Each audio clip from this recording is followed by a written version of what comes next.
Today, we are in Greenville, South Carolina, partnering with the White House on this We Can Do This national vaccine tour leading up to the 4th of July to try and get 70% of Americans vaccinated. Today we had Vice President Harris here with us. It was so exciting. She was gracious. She was so wonderful about our partners and our team members who had really pulled this together to get shots in arms. I wanted to come by just to thank everybody, all of you leaders, for getting your vaccination. Remember what it was like a year ago? So many people have suffered so much loss of life, and now we're turning the corner and things are opening back up. But the way we're really going to be able to make that all happen is we got to make sure the largest number of people possible get the vaccine. And we encourage you to keep on talking with folks, and let's roll up our sleeves and get the shot.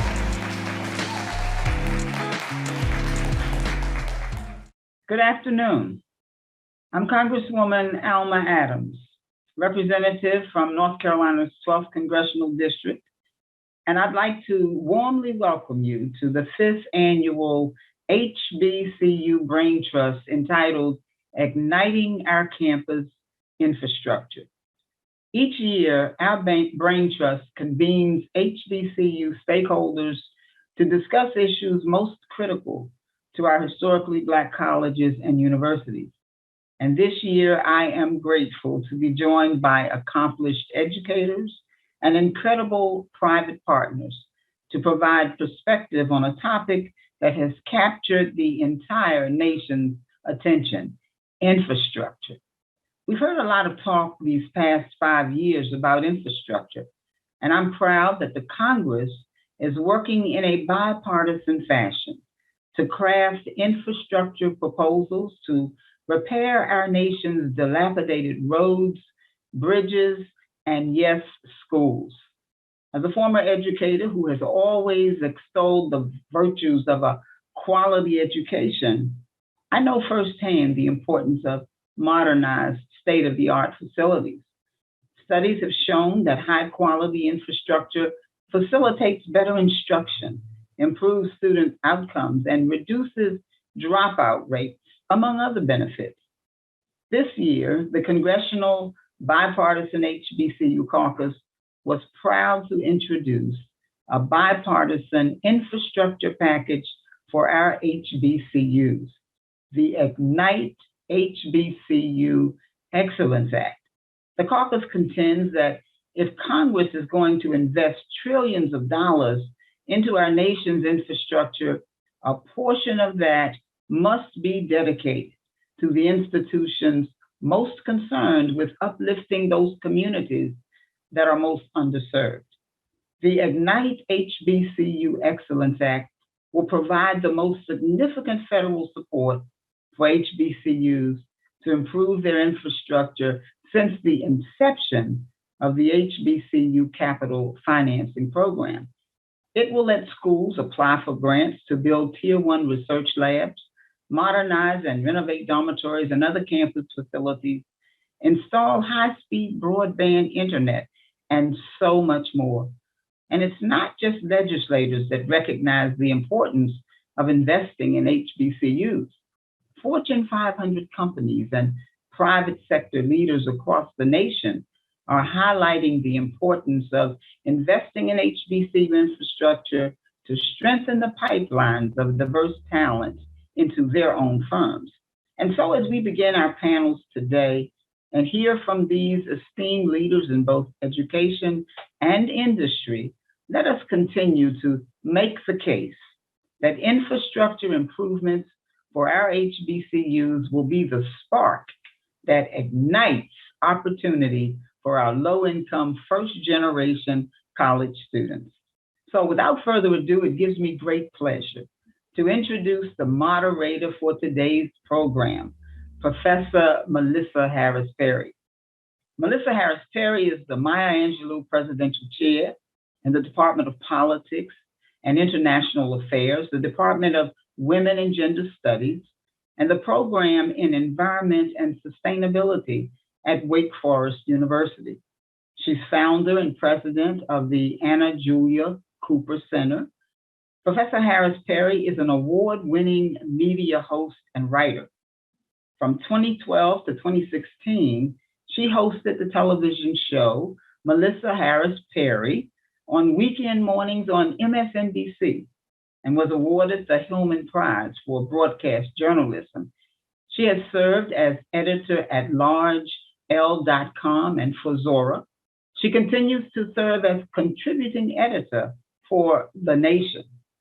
Professor Harris Perry currently serves as the interim host of The Takeaway on public radio. Monday through Friday, she is guiding conversations about news and politics and social and racial justice. Ladies and gentlemen, Dr. Melissa Harris Perry. Representative Adams, thank you so much. It is always a pleasure to share any space with you, whether we are together in person in our beloved North Carolina, or whether we're on the radio together. Thank you for joining me recently on The Takeaway for a couple of different segments. And even in this kind of digital space, always, it is a privilege to be with you, Representative Adams. And I also want to say welcome to everyone who is joining us for today's 5th annual HBCU Braintrust, Igniting Our Campus Infrastructure. And you just have to know what a wonderful educator and teacher Representative Adams is, that she makes infrastructure seem this exciting, because indeed, of course, it is exciting and it is important. And that's part of what we will engage today. As I'm sure all of you know, Representative Adams has been a champion of our HBCUs at every moment of her time in Congress. And while I did not personally attend an HBCU, I do hold an honorary doctorate from Winston-Salem State University here in town. And I also taught for several years at North Carolina Central University. And I have worked extensively throughout my academic career with the Bells of Bennett. I'm also a daughter of a Howard man, also the sister of 2 Howard sisters and a Howard brother. And in fact, my niece is heading off to begin her Howard adventure next week as a pre-med major. So at the core of my family, my community, and my profession are HBCUs. And of course, Representative Adams represents the people of North Carolina, which is where I live and work. And here in North Carolina, we are blessed to be home to 12 HBCUs, both public and private, large and small. Our HBCUs are centers of education, engines of innovation and growth, and they are the generators of ideas and empowerment. And for all those reasons and so many more, I'm so honored to lead this conversation. So let's get right to our first panel, which is going to be amazing. Our guest, Dr. George French, who is president of Clark Atlanta University. President French came to Clark Atlanta in 2019 and has successfully guided this largest private HBCU in Georgia through the perilous waters of the pandemic. Thank you for being here with us, President French. Dr. Colette Pierce Burnett, who's president of Huston Tittleston University, taking leadership in 2015. Dr. Pierce Burnett is the first woman to serve HT as president.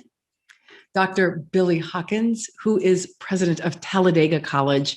President Hawkins is retiring at the end of this academic year, has served Talladega since 2008, and is credited with the college's truly extraordinary turnaround during this past decade.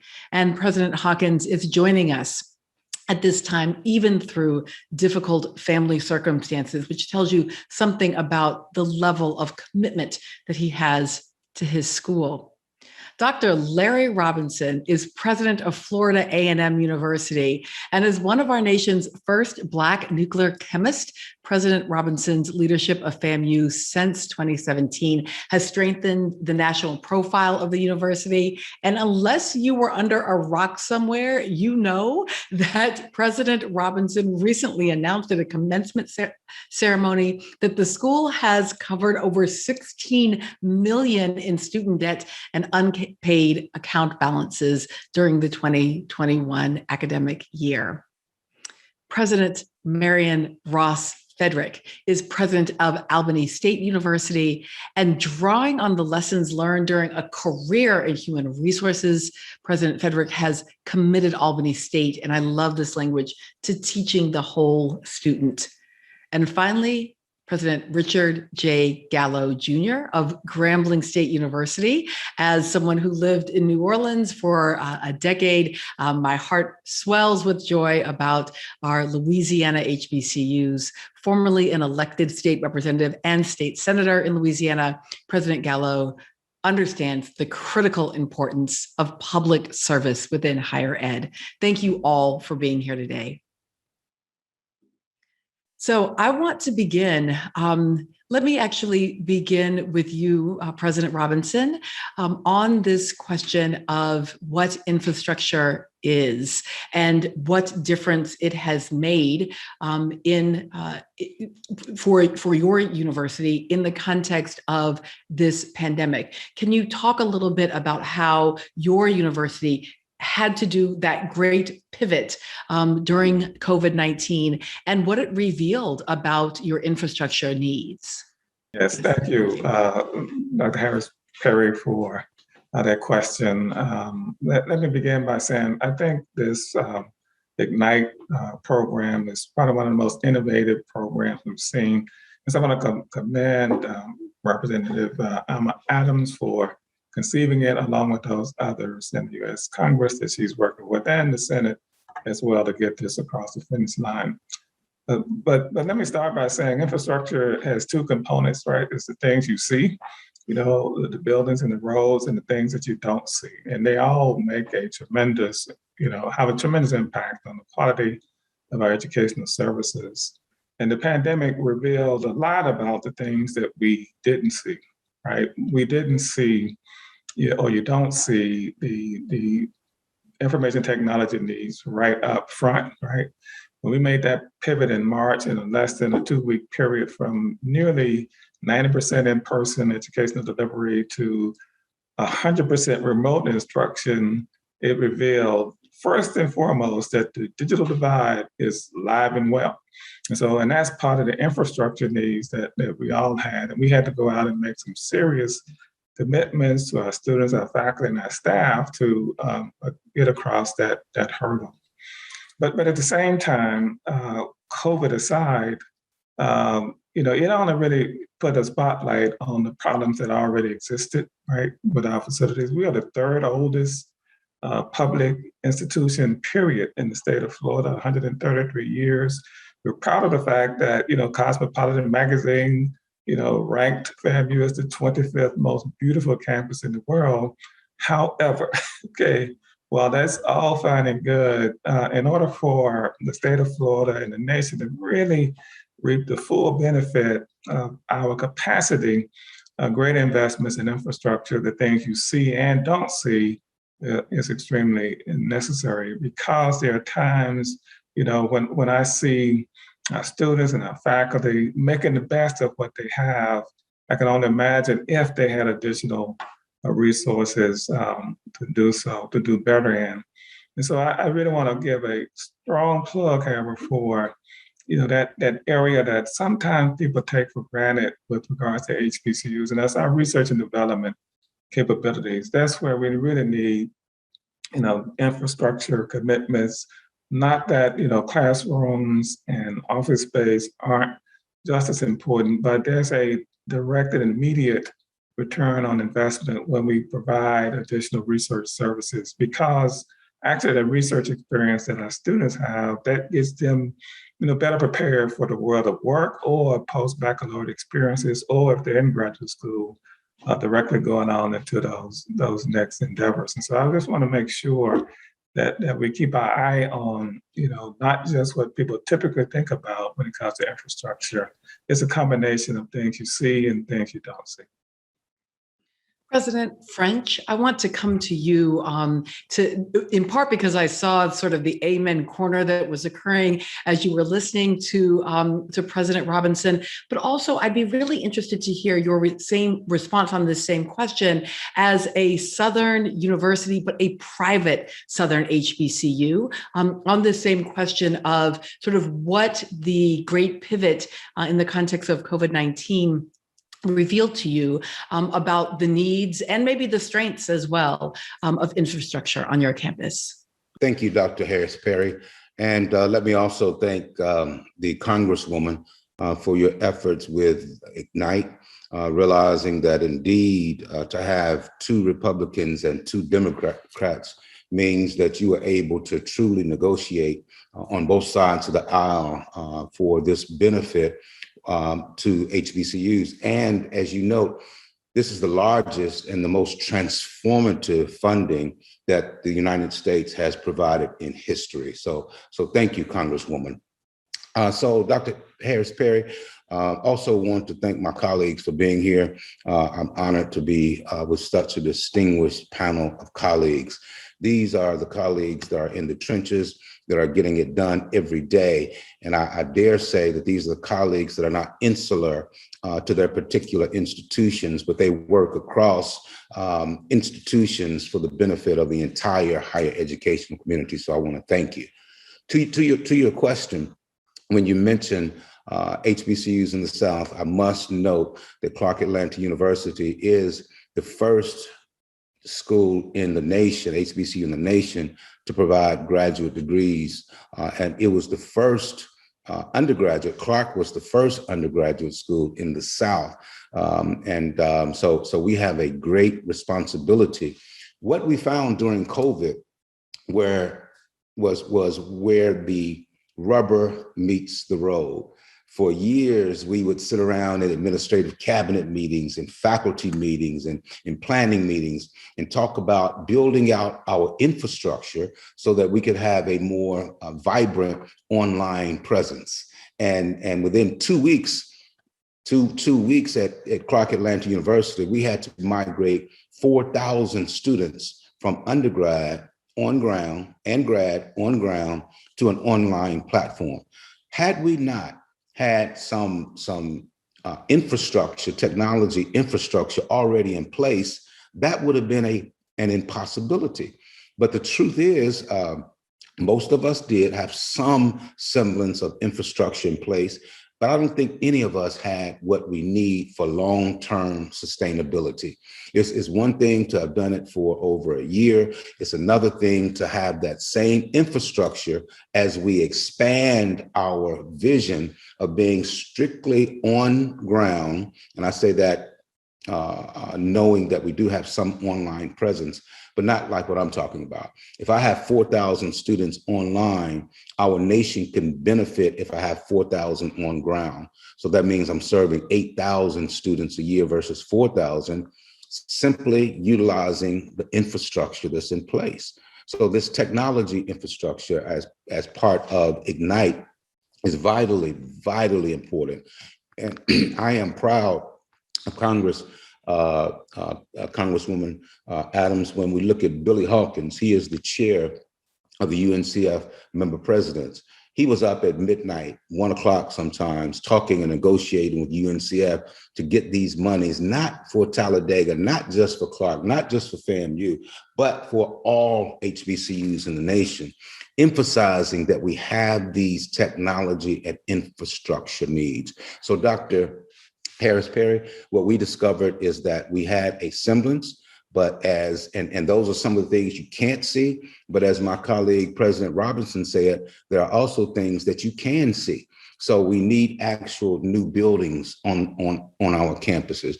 And because especially when you look at our historic nature, President Frederick, the historic nature is great, But when you go onto a campus and see a building that's 120 years old, and you determine that's the only place on campus that you can put your technology center, you're going to have some issues. It's much cheaper, much more feasible to have a brand new building. And that's what we need more on our campuses, are brand new buildings to house our technology centers, finally to house our cancer research centers such as Clark Atlanta University.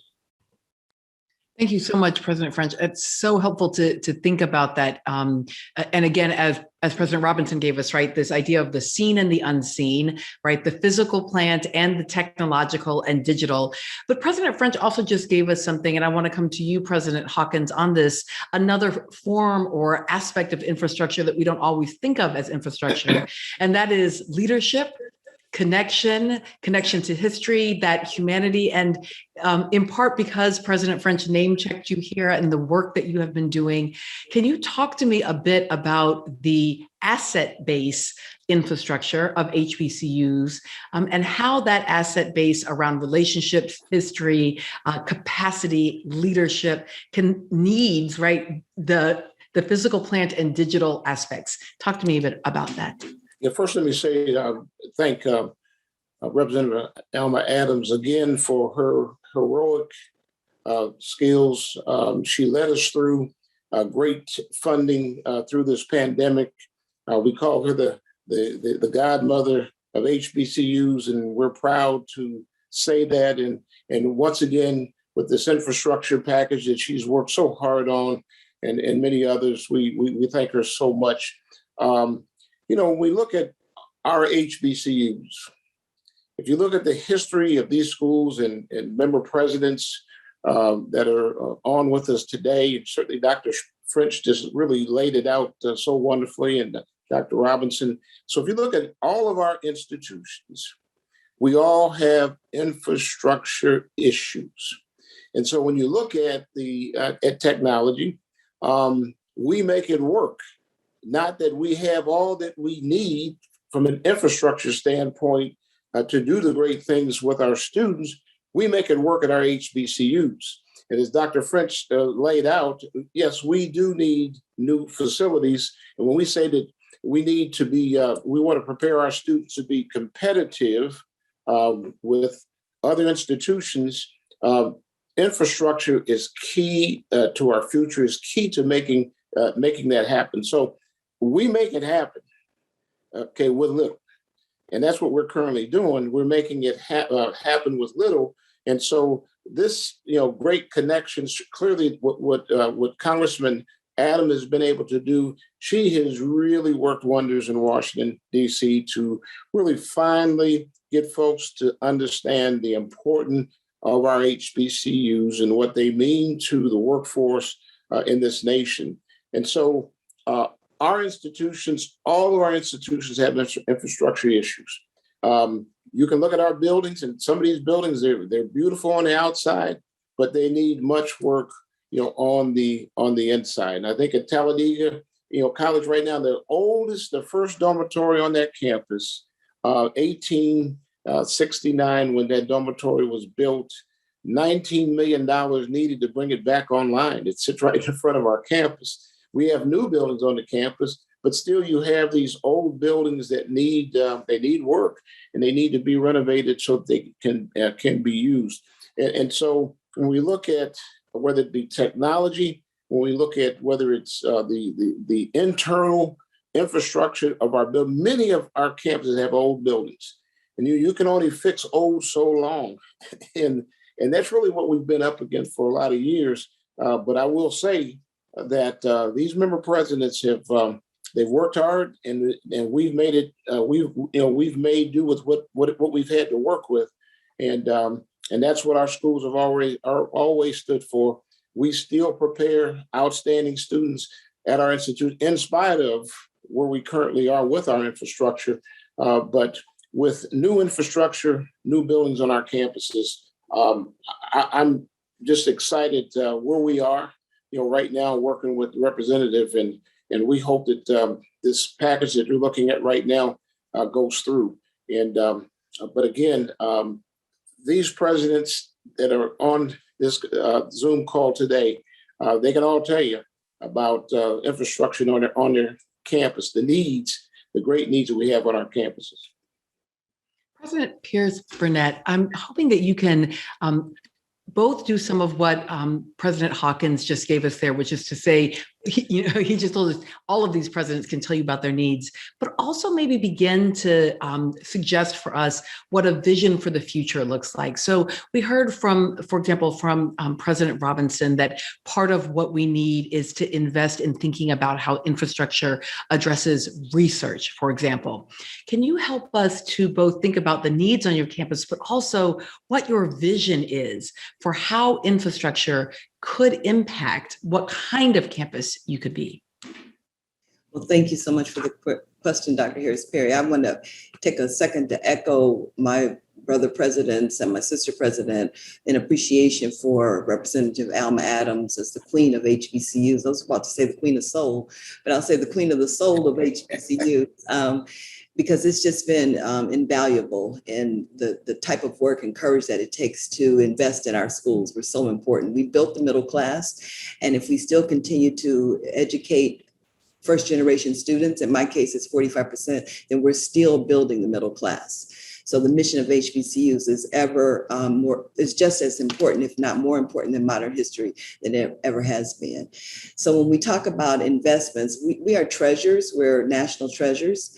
And it's a shame for our nation to squander national treasures. And for you not to squander a national treasure, you have to invest in those treasures. And by investments, I mean to bring our schools to innovative campuses, campus modernization, and there's an expense to that. And it's really way beyond what people see on the surface, because I have a beautiful campus on the surface, but then if you lift up the hood, for example, the building that I'm in was built by students, the whole firing and molding bricks, like most HBCU students actually had a hand in building their schools. So when we look at my building, I have a temporary air conditioner sitting in the back, because it's too expensive at this moment for us to invest in some tremendous HVAC problems we have. So it's the basics, like we spent $500,000 of the CARES Act dollars, which we really appreciate, to just bring the air filtration systems up to par so that we can bring our students back to campus. So in looking forward to the future, we want to make sure our campuses are safe. That's something we don't think about often with electrical upgrades and campus modernization when it comes to safety, and then that they're efficient so that we have modern electrical systems, modern utilities on the campus so that we don't spend unnecessary money. It's just like your home, roof replacements. And then, of course, we want to have campuses structures where we can evolve when it comes to research, undergraduate research, in my case here at Hbcu, and where we have structures, because it's the base. The infrastructure is the base. So if we don't have modernized equipment, modernized buildings, we can't continue to grow and evolve in this ever-changing landscape of higher education. It's a bright spot and a pain point for me here at Hbcu. We are the oldest institution of higher learning in Austin, Texas. We're older than the University of Texas. So that's a bright spot. But then it becomes a pain point, because if a student tours my campus and we have a gymnasium that doesn't have adequate air conditioning, and then they go over to the University of Texas that has had tremendous investments over time when it comes to maintaining state-of-the-art equipment, then I have to depend on the soul of the HBCU. So we've been doing that. And I think we're often said that we're resilient, and I think at some point resilience becomes abusive, because we are expected to continue to be resilient and to make do with what we have. And I think I know and I believe very strongly that investments in our infrastructure and to help us to relieve some of the pressure when it comes to deferred maintenance will allow our schools to be able to tool ourselves, if you will, to make our students marketable in this global economy. Because without that, we're really making do. And above and beyond all of that, our students deserve excellence. We break generational poverty. It's who we are as treasures for the globe, particularly for our nation. So to invest in that, it lifts everyone. And we continue to build that beloved community through the mission of our schools. So that forward thinking is evolving into equipping and tooling our schools so that we can be postured to continue to grow and provide the best in class when it comes to delivering instruction.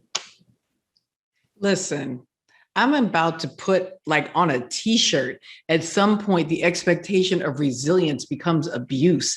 I mean, I feel like that is, we could spend the rest of the day talking about how that impacts our lives as Black folk, as the faculty, the students who you are serving, but also at its core, the institution. So President, I so appreciate that framework, because I feel like that is a critical one that we can all take forward.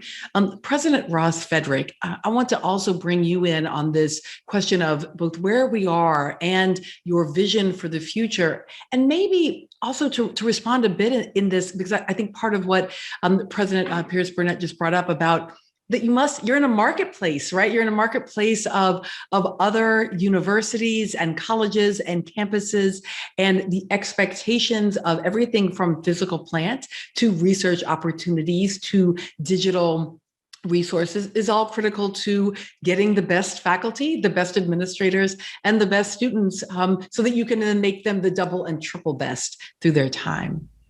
Absolutely. Thank you, Dr. Harris Perry, and Dr. Pierce Burnett. I already have the T-shirt ready. We will produce that tomorrow. Albany State University.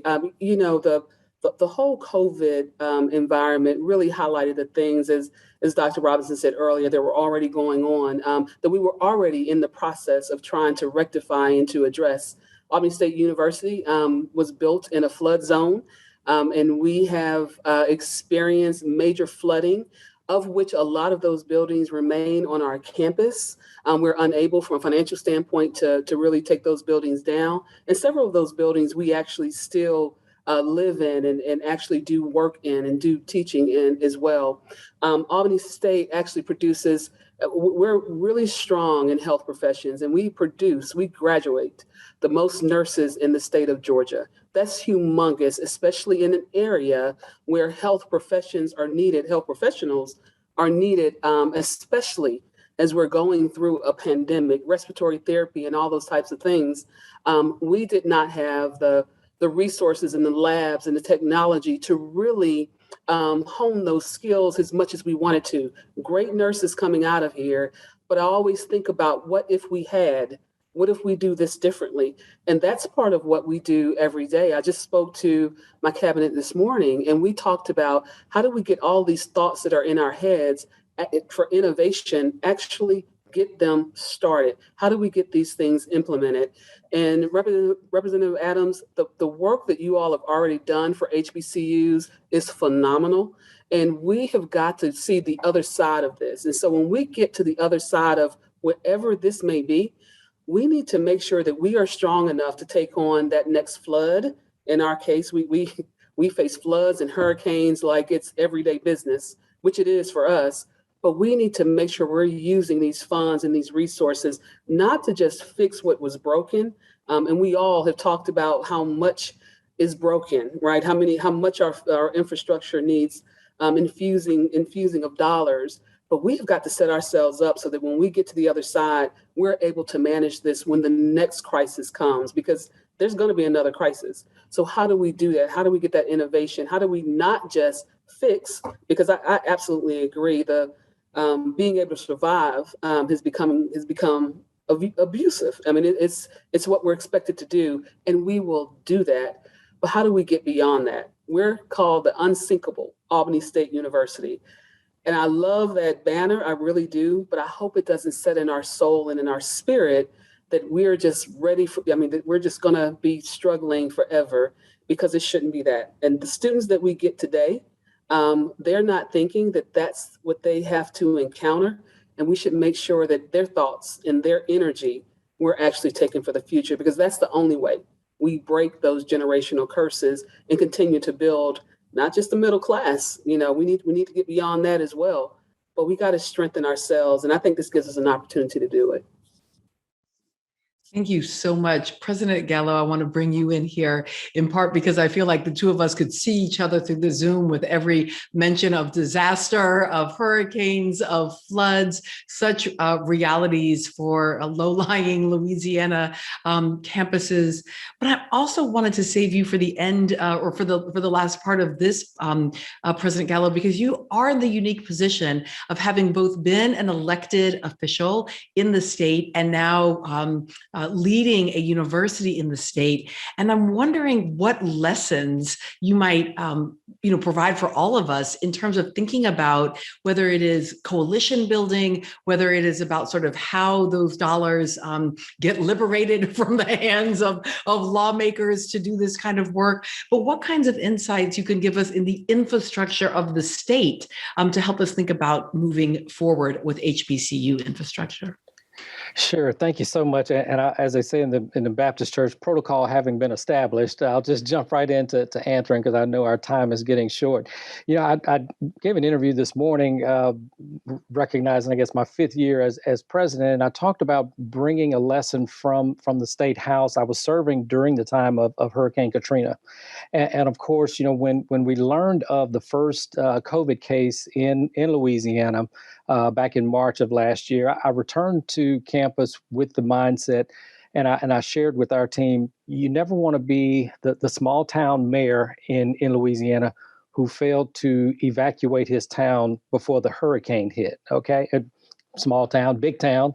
And so it really was a lesson that I brought to it that we had to approach this with a sense of urgency, that we, although we didn't really know what we were facing and what we were really preparing for, we just knew that it had the potential to be something really big. And so, when you get your team together and you look at, what is it that we have to do for our students, everything from, can we continue to provide meals? What do we have to do to pivot with housing that will still give them the opportunity to be safe? Because many of them didn't have the option of going home. I think Harvard maybe gave their students 72 hours to vacate campus.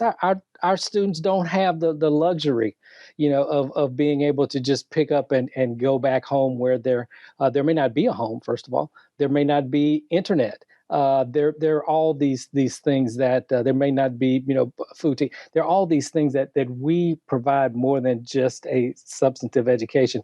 It is a community that they are surrounded by who are all invested in their success. And so, as President French and my other colleagues talked about, the constant need to invest in our infrastructure.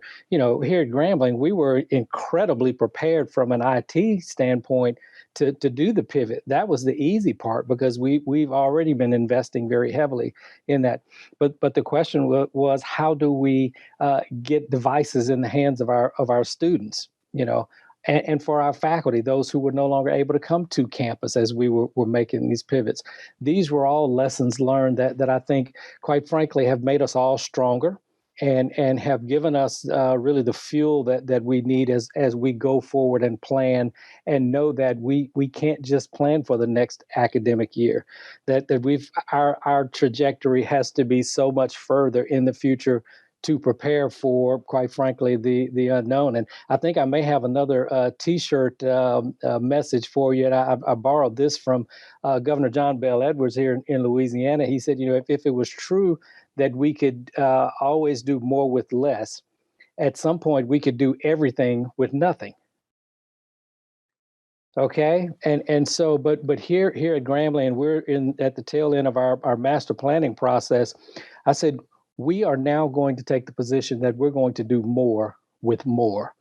And by this infrastructure bill and the investment from our congresspeople and Congresswoman Adams and the bipartisan HBCU coalition and all of the great folks who've been so supportive, we're looking forward to having a meaningful part of how we can build the future. And our motto this year was building what's next, and so we're really excited to finally see substantive investments in our HBCUs, and we'll certainly be good stewards of those investments. In the spirit of doing... Dr. Harris-Perry, yes. Do you all mind? I'm going to ask my colleagues, when you all see my new motto, Clark Atlanta University, doing more with more. Act like you've never heard it. Look,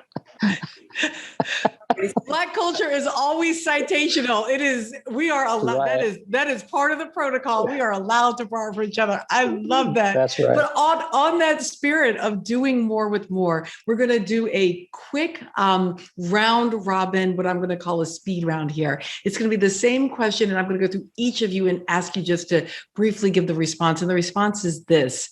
So there are some dollars coming, and let's say we are going to get some more dollars. Give me your top 3 infrastructure priorities on your campus. So we're going to start in the same order. We're going to start with President Robinson.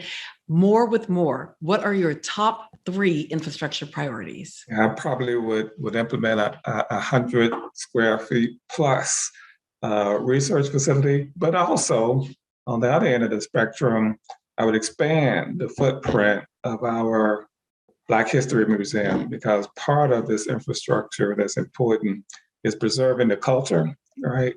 And that is a place where people from around the region comes and around the country comes to take advantage of the tremendous history about our people and persons of color, going back to the continent of Africa. Lovely. President French. Yes, like my colleague, President Robinson, we have a cancer research center, so we need more research space. We need more actual technology in the hands of our students, and we need to increase the actual infrastructure of technology on campus. Thank you. I'm trying to remember. Oh, President Hawkins. I think technology for sure, as my other colleagues have reflected. And then we would continue our pathway of renovating, making the necessary renovations that our old historic structures on our campuses so badly need. And then we're in the process of creating a cyber facility center on our campus.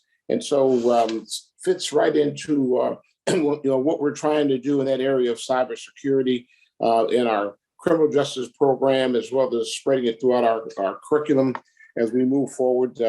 And so that would be my top areas that we would invest in. Thank you. President Pierce Burnett.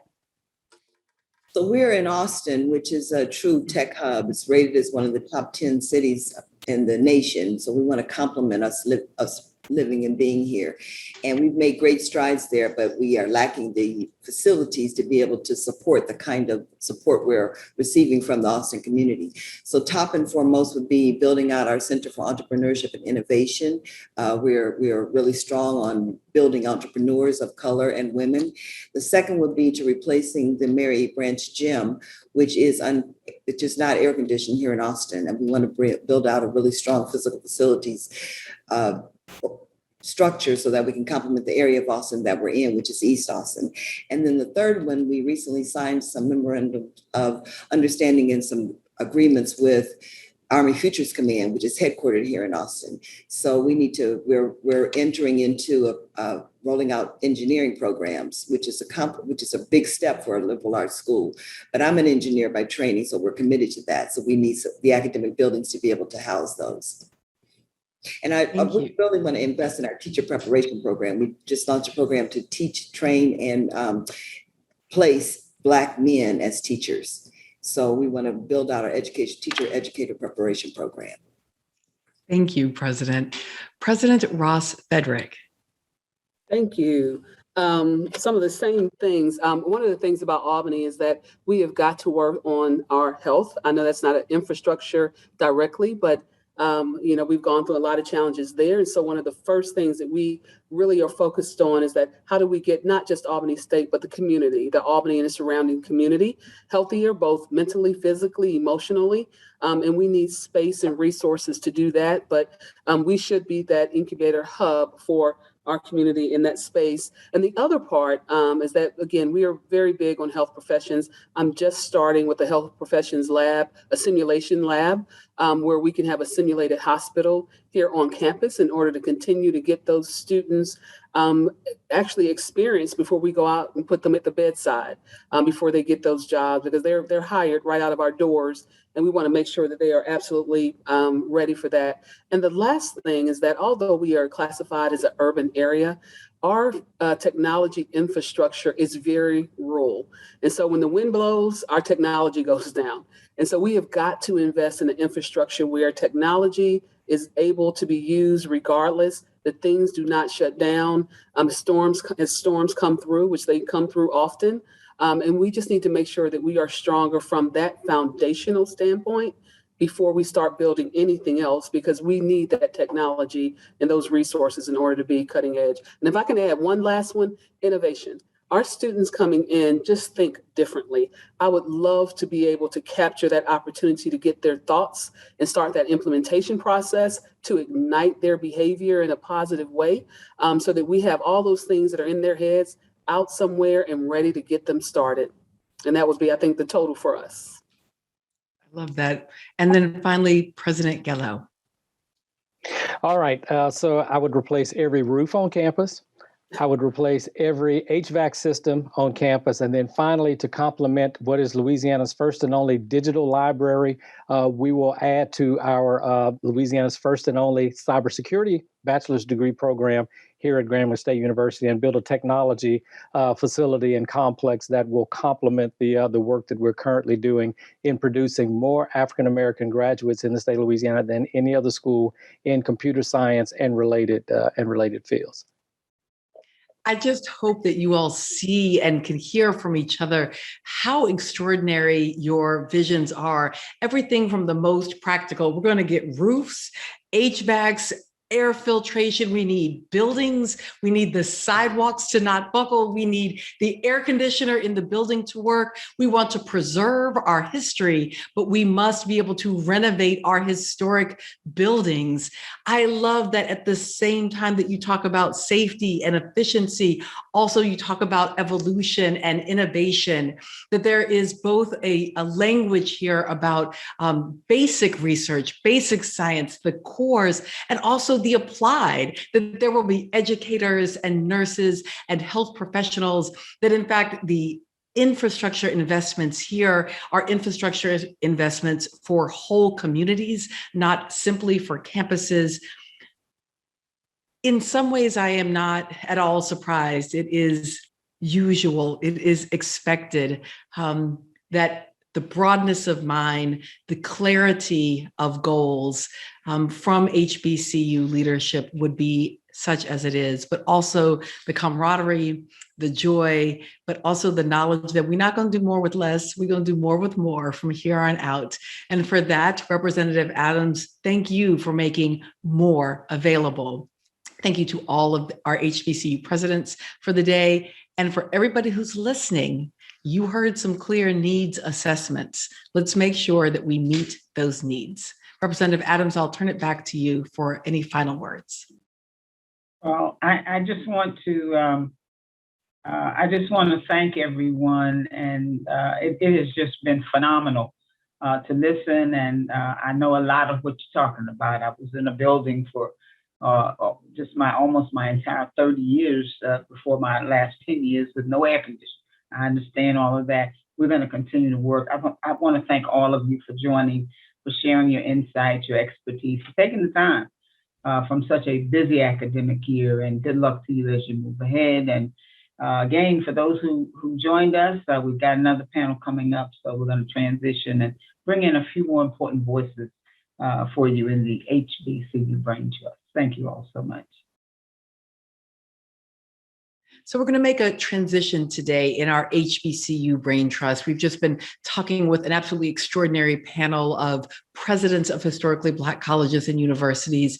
And now we're going to talk about their partners, the community in the broadest sense, by thinking about the ways that not only campuses, but also corporations are part of the big story of the HBCU Braintrust. So I'm privileged to be joined for this second panel today by three wonderful folks. Carlos Cubia is Senior Vice President and Global Chief Diversity Officer for Walgreens. He is the someone who Black Enterprise recognized as, quote, the top corporate diversity executive in 2018. Also, today we're joined by Sharon Connors, who is Chief Diversity and Inclusion Officer for Micron Technology. And I just love this because we've recently finished Black Women's Equal Pay Day. So I wanted to let you all know that under Connors' leadership, Micron achieved comprehensive pay equity for underrepresented groups in March of 2021. And finally, Michelle Kober, who is Director of External Affairs for Verizon. And I have to say that Ms. Kober has my favorite fun fact for a panelist today, which is that Ms. Kober is an accomplished soprano and a frequent opera performer, which I think is just extraordinary, the full range of talent. So thank you all for being here today. So let's start with you, Mr. Hbcus. And can you talk to us a little bit about Walgreens Boots Alliance and Walgreens? I sort of think of it as my corner drugstore, but talk to me about the work that you all are doing in the higher ed space right now. Well, thank you, Melissa, for that question. But first, let me just say that Walgreens is really thrilled to be a part of this panel. I first want to thank Congressman Alma Adams and her staff for inviting me to represent Walgreens here today. Thank you, Ms. Melissa Harris-Perry, for moderating.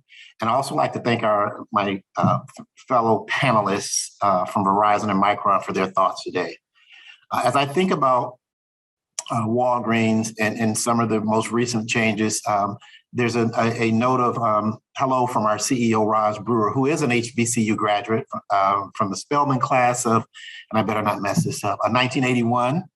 She's one of two Black women leading a Fortune 500 company. And on top of all of her other tremendous and inspiring achievements to get here, Roz inspires everyone at our company, the work that I do, and my participation every single day. Walgreens, we're 120 years old as a pharmacy. We've been around since 1901. We have over 9,200 stores, employ over 230,000 people across the United States. And this number includes countless HBCU grads. We're also known today for serving at the forefront of addressing the COVID-19 pandemic, both in providing nationwide testing and in getting people vaccinated. In the United States alone, we've given over 10.3 million COVID tests and delivered over 27 million vaccines to date. So we are in the vaccination game, and we're in it for the long haul until we can really help stamp out this pandemic.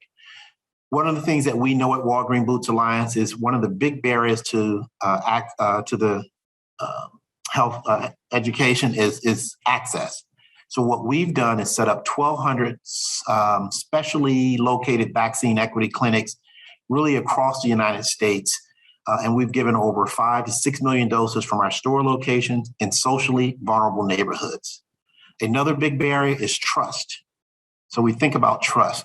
We know that the reason a lot of folks are hesitating to get the vaccine amongst our minority population is because they don't trust the messenger. So we partner with a range of trusted organizations, from a national coalition of 100 Black women, 100 Black men of America, to none other than the Howard University Hospital, to build that trust and get more people vaccinated. So looking ahead, Walgreens loves partnering with HBCUs. We love the partnership that we have with Howard University. And in fact, we've established pharmacy training opportunities at all 107 HBCU schools. And that was done for a good reason, because they help us to build a pharmacy of the future. It helps us to look more like the America and the communities that we serve. So we're pleased to partner with Howard University College of Pharmacy to create a collaborative, community-based pharmacy residency program.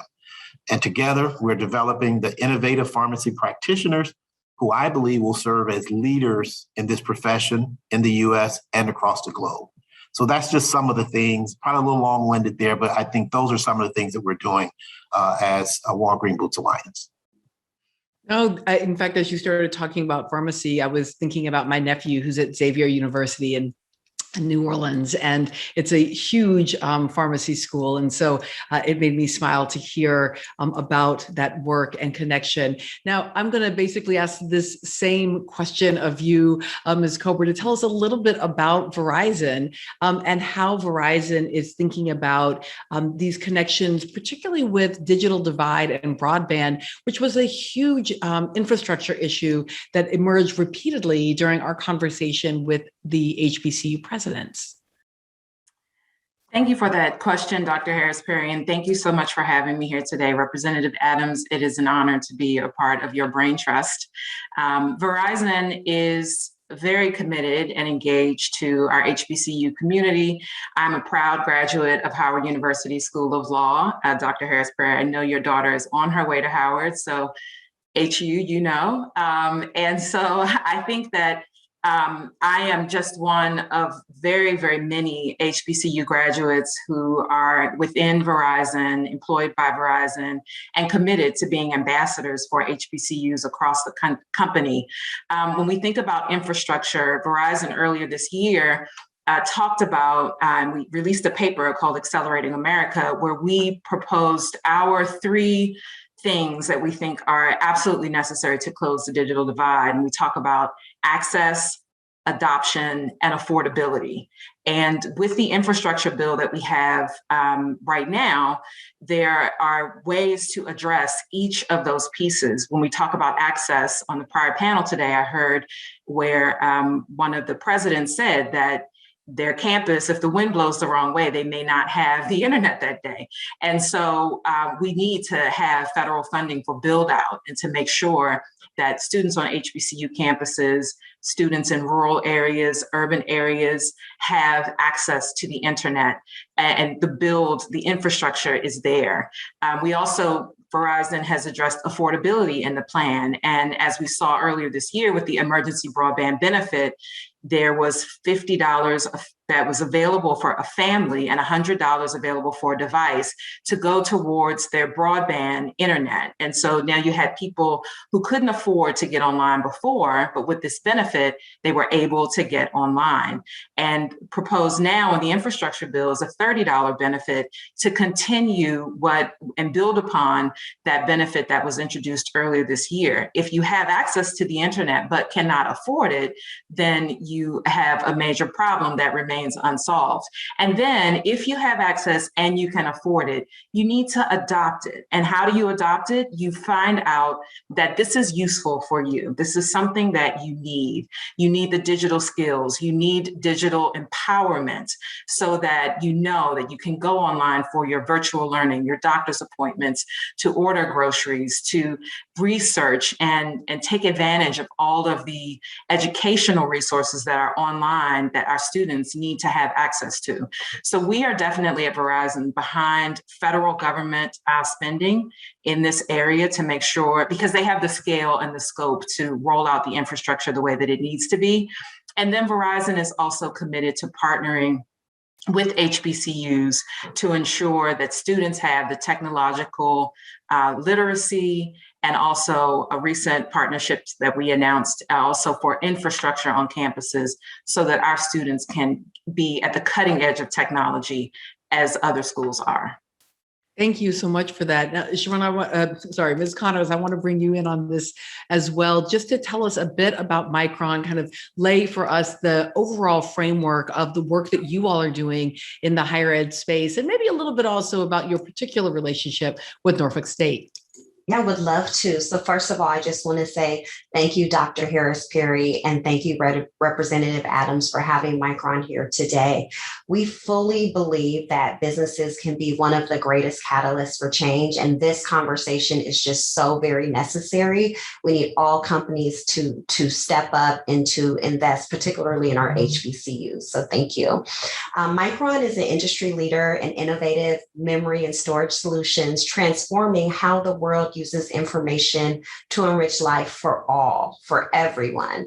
And really what we're doing is we're using our our market position, not only as a technology leader, but we also want to be an influencer for social good. That means investing in diversity, equality, and inclusion, social justice, and in human rights. And so what that translates into, or what that looks like, is we support programs and partners that create opportunities for everyone to invent, to create, to explore, looking for that innovation in those new technologies. We're 40,000 team members across 13 countries, and we understand that we have a responsibility to build a more equitable and inclusive society.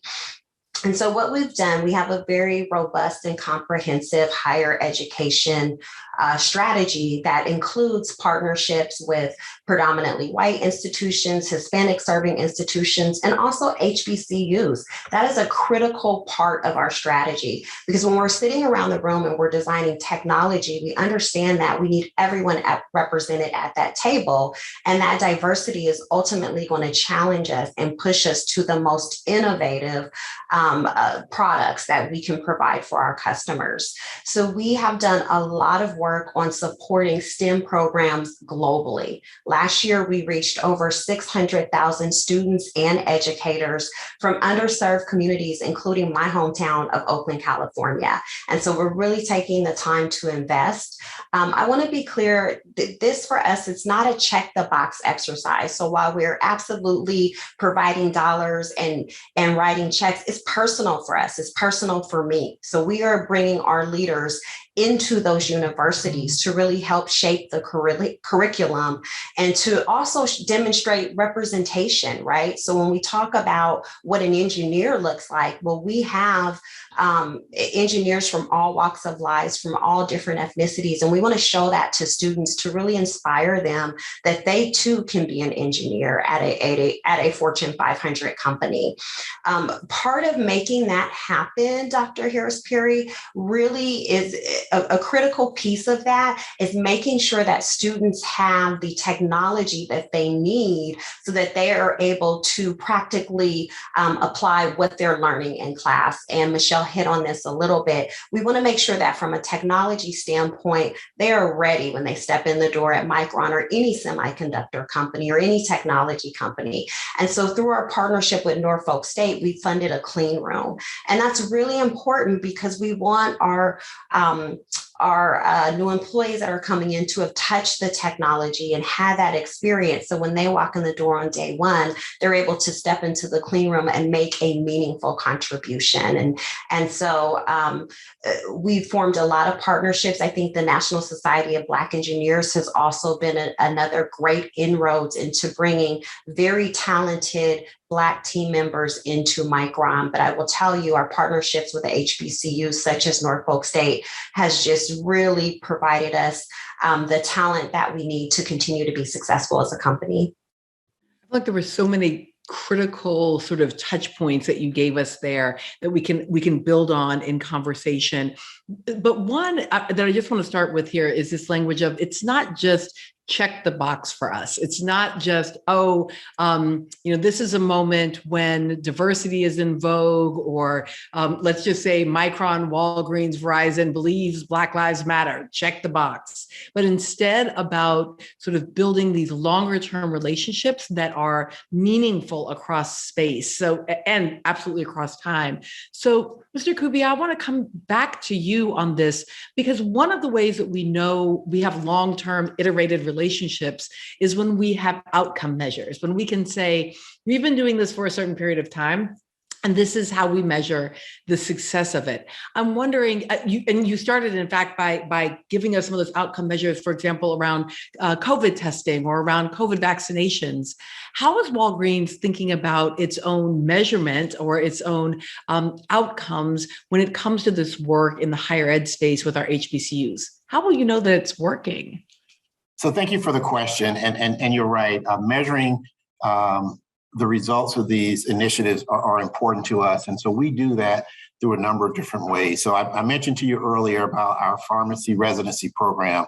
So we track the progress of the residency program through the evaluation of the resident skills and how they're providing care to their constituents.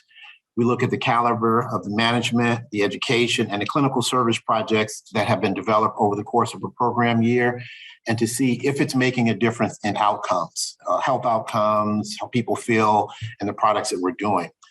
The program Residency Advisory Committee that we stood up, they track the resident's career path to evaluate the residency training in fulfilling its purpose. And what do we mean by that?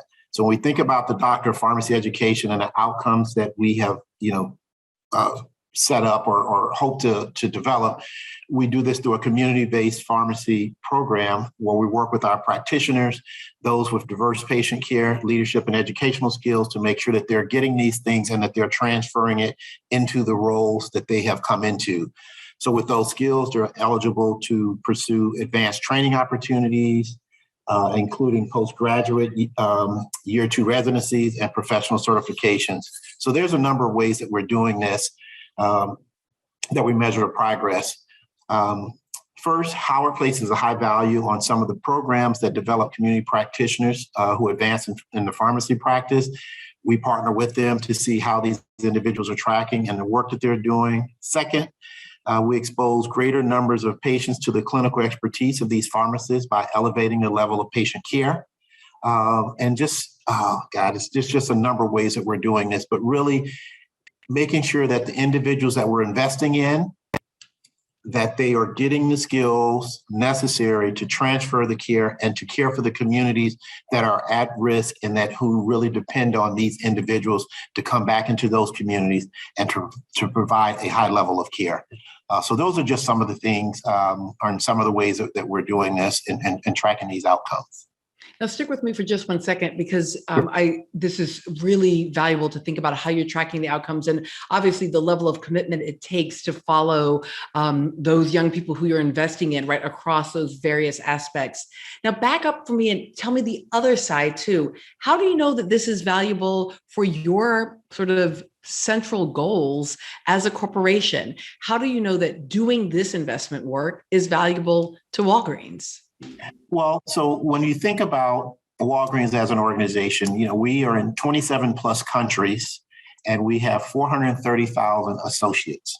So what that translates to just in the United States is 8.5 million interactions every single day that we have with someone in the community.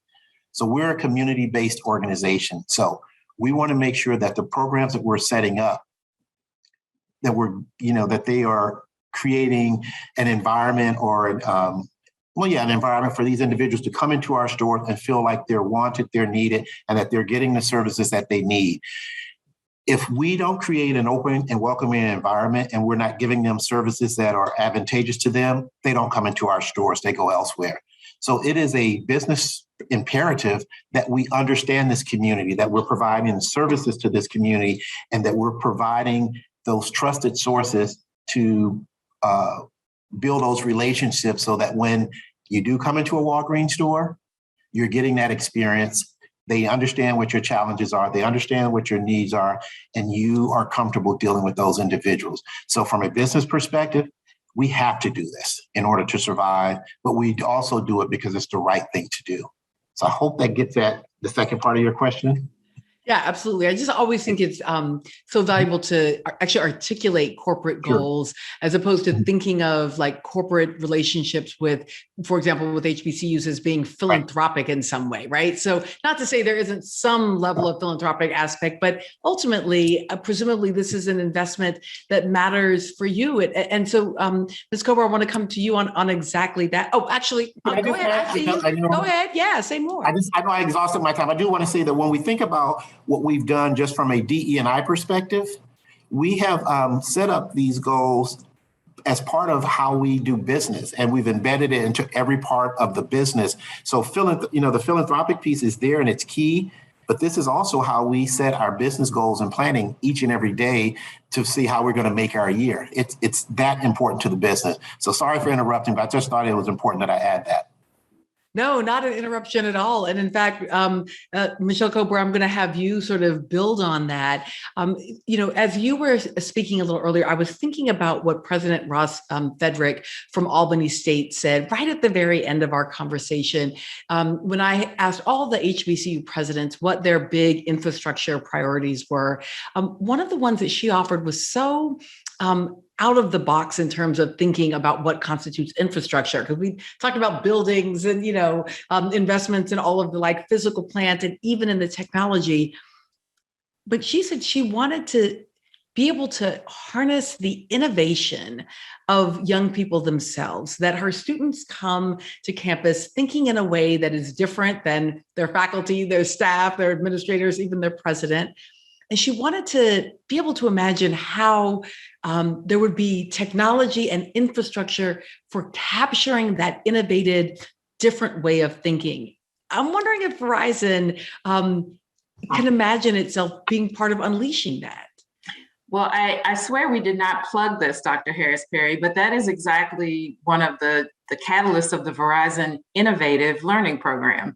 And so we have a Verizon Innovative Learning Program that not only partners with schools around the country, but also is the hubs of that program is on many HBCU campuses. So we have a Verizon Young Men of Color program where these young men who we hope would later attend HBCU campuses go to campus. For many of them, it is their first experience at a college campus. It is their first introduction to an HBCU. And they are taught in many cases by experts and professionals in the industry, but also by students who attend the HBCUs. So they are there as young elementary school children, middle school children on campus, learning from their older peers.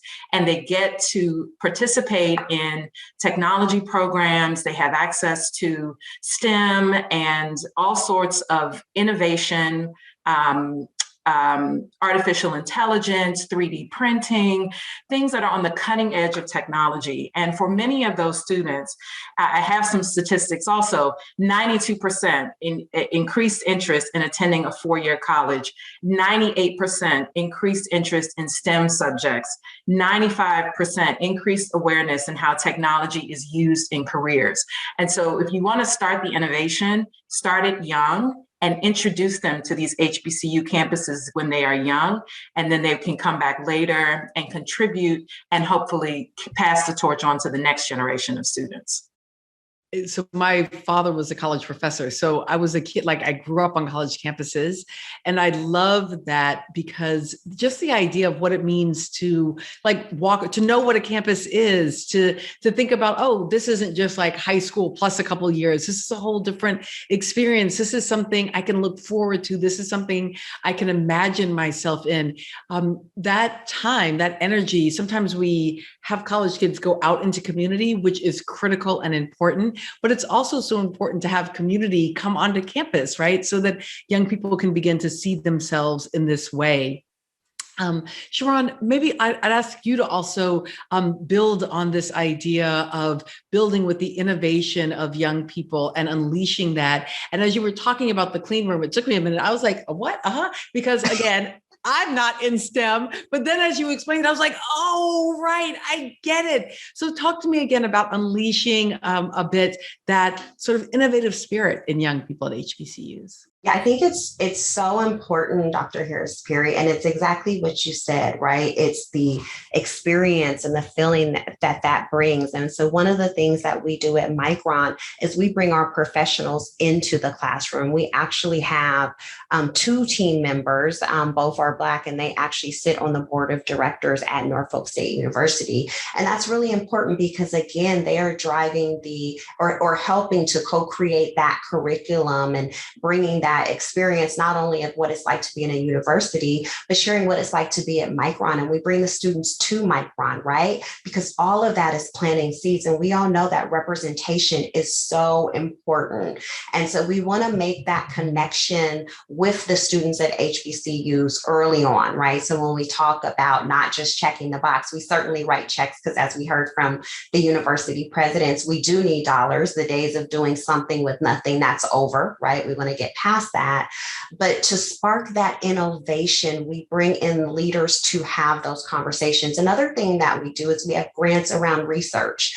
And so we really not only support the students, but the faculty as well. And we bring in students to help with that research. So again, we're planting that seed and sparking that innovation. Another thing that we've done is we have a grant around inclusive leadership.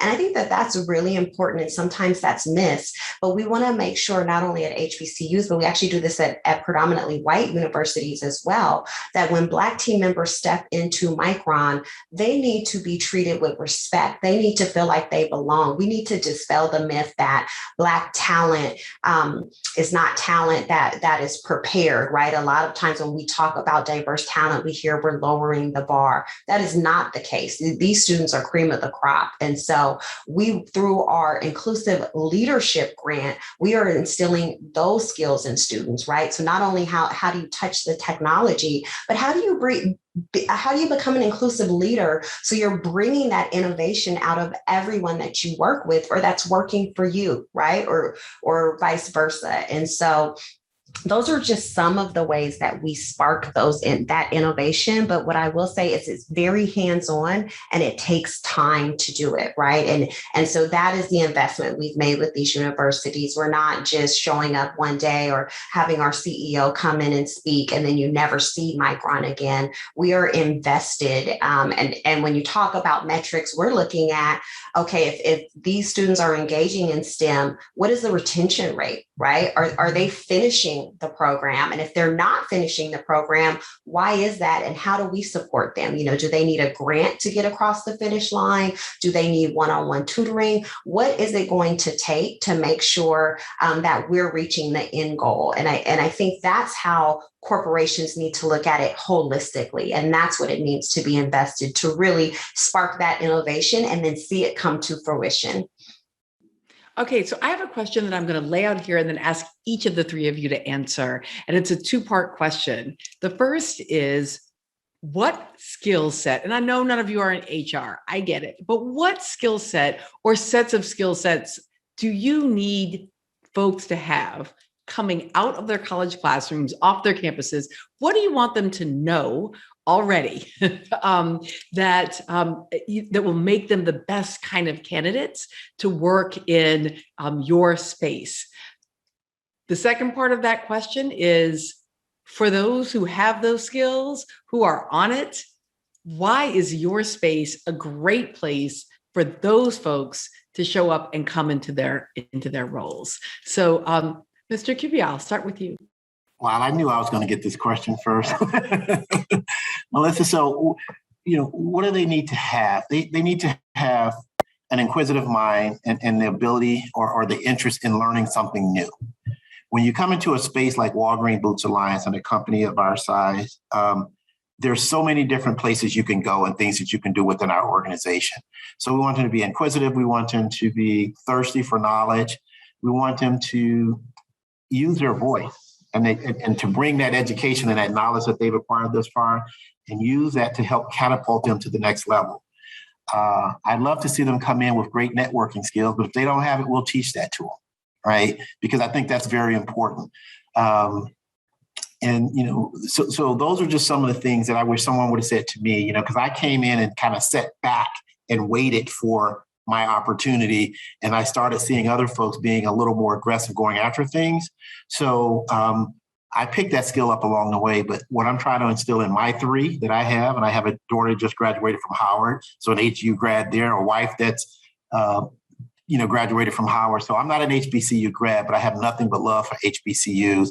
And my youngest, who's going into his senior year, is considering Howard. He hadn't made a decision yet.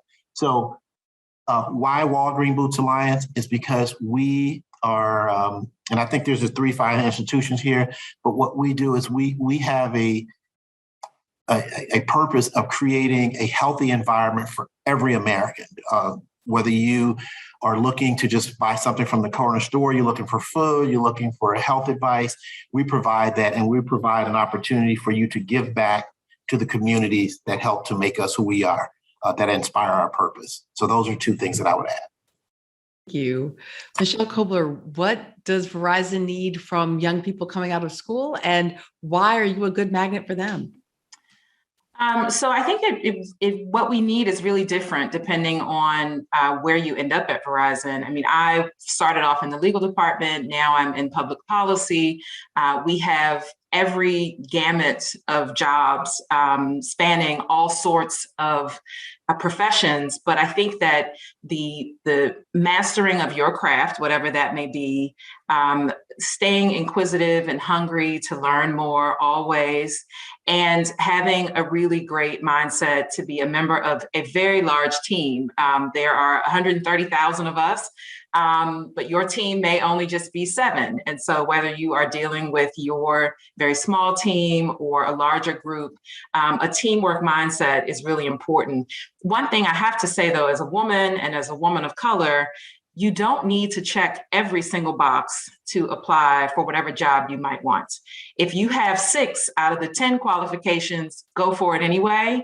And you can learn the rest. We can teach you the rest. And I think the culture at Verizon is one where questions are welcome. The telecom field is full of acronyms that nobody knows what they mean. So we have to always ask each other questions. And we want to be a place that is inclusive and not just being a good fit, but actually being a place where you feel like you belong. And I am happy to work at a company where I feel like I can be myself every single day. And I think that that is a culture that we are very, very serious about making sure we foster here. I'm so happy to hear you say that about you don't have to be perfect to be a great candidate. It is definitely a challenge that especially women of color have, where we think, oh no, but I don't speak 4 languages. So how could I possibly be in the global division? No, just right. You start. Meanwhile, sometimes folks who are not women of color are like, oh yeah, I mean, I can read, I got it. So right, there's got to be some balance between that willingness to learn on the job and to know that you're still growing, right, at the same time that you're mastering your craft. All right, Ms. Connors, same question about Micron in terms of what you're looking for and why you're a good fit for, or what makes you a good magnet for students from HBCUs. Yes, so we look for a growth mindset. The curiosity that Carlos and Michelle talked about is just so important. Technology is ever changing. And so we must continually be learning and reskilling and making sure that we are staying ahead. And that requires a growth mindset. We also look for very strong collaboration skills. We're a global team in over 13 countries, 40,000 team members, and we have to work together to accomplish really big goals. So that is key for us. And then lastly, I touched on this, inclusive leadership. So DEI is at the core of what we do, and our values are very important to us. We care about each other. So if you are not an inclusive leader, and we can teach you how to be one, that's not a problem. But that is very important. We treat everyone with respect. Everyone is seen, heard, valued, and respected at Micron. I would encourage anyone thinking about a career in technology to take a close look at Micron. The opportunities are just limitless. 5G is exploding. There are so many new technologies that require memory. It's just an exciting time to be in the business. On top of that, my team is working really hard to make sure everyone's paid fairly, so you don't have to worry about that. You come in and you perform, you will be rewarded. You can take that worry off your plate. In addition to that, I would say Micron is a place where you really can chart out and grow your career. So there are many different avenues. You can be an inventor and an individual contributor, or if you want to be a leader, we have those opportunities as well. So it's just a phenomenal place to learn, to grow, and to advance. I would encourage HBCU grads to never let anyone convince you that your HBCU degree is less than. We are everywhere as HBCU grads, in every major company. We are in the White House. We are at all levels of government. So please carry that around with pride. I have never felt less than because I have a Howard degree. In fact, I think it makes me an even more well-rounded and strong individual. So please wear that degree with pride. Oh, you HUers are just insufferable now that y'all are in the White House. That's not a partisan statement, except to the extent that it's partisan for Howard. I love y'all, though. Okay, I'm going to bring this all the way back around. So you've given us some big themes that actually are similar. An inquisitive, curious mind, a growth mindset, a willingness and capacity to work to collaboratively and on teams, but also to be in positions of leadership, the willingness to continue to grow and learn. So here's the final question for all three of you, and I'll go in backward order this time. But the question is this: how does federal investment in infrastructure help to create these kinds of skills that you're looking for from students so that they can come and be part of the teams that you're building and the extraordinary work that you're doing? Why does it matter for someone like Representative Alma Adams to ensure that HBCUs have a brain trust that includes this kind of infrastructure investment? And again, I'll start in the order opposite from where we went, start with Ms. Connors for that response. Right. Well, again, I want to say thank you to Representative Adams because it does matter. It's so very necessary. We know that technology continues to grow and evolve around the world. Every day we're learning about new innovations. I mentioned developments in industries like 5G and AI. And at Micron, we really want to support future innovators and future thinkers to explore the possibilities and the pace within the industry trends. And in order to do that, campuses must have modern, robust infrastructures. That is how we accomplish that. So cutting edge, state-of-the-art equipment allows students to research, to experience, and to explore, right, to drive to that innovation. With the latest generations of devices, machineries, and semiconductor, right? So if you don't have that equipment, you don't get to explore, you don't get to innovate. And that is so very necessary. And so we believe that this is the place where innovation starts. And that's why we are committed to ensuring that we are supporting HBCUs and that they have the technology and the devices and the equipment necessary to make that exploration possible. And the same question for you, Michelle Kober. So I think that making sure that HBCU campuses have the equipment and the infrastructure on campus is critical. And we at Verizon also believe that it has to start younger. When you are a freshman on campus, that can't be the first time that you have you've gotten on a Zoom call or you are trying to use the internet for research. And so we want our young people to not be 5 steps behind when they step onto campus. And so programming that and like the innovative learning program that partners with HBCUs to get our students where they should be starting early and then continuing what we are learning and continuing their education when they get on campus in a way that has them ahead of the digital curve, not falling into the digital divide and able to participate in the digital future in the way that they should. And then Carlos, will come to you last on this one. After those 2 great answers, let me see, what can I add to that? So when I think about, the best and brightest minds that head off to an HBCU, if we're speaking of that, and they get there and they don't have the tools to do their job, or they don't have the facilities to go into in order to be able to matriculate in a way that will provide them the best opportunity to succeed. So infrastructure is key, making sure they have the tools that they need to do their job. When I think about innovation and creativity being the key to most company success, we talk about innovation and creativity. Research has shown us that inclusion drives innovation and innovation drives success, right? So creating an inclusive environment, making sure it's fair and equitable for everyone and everyone has a level playing field.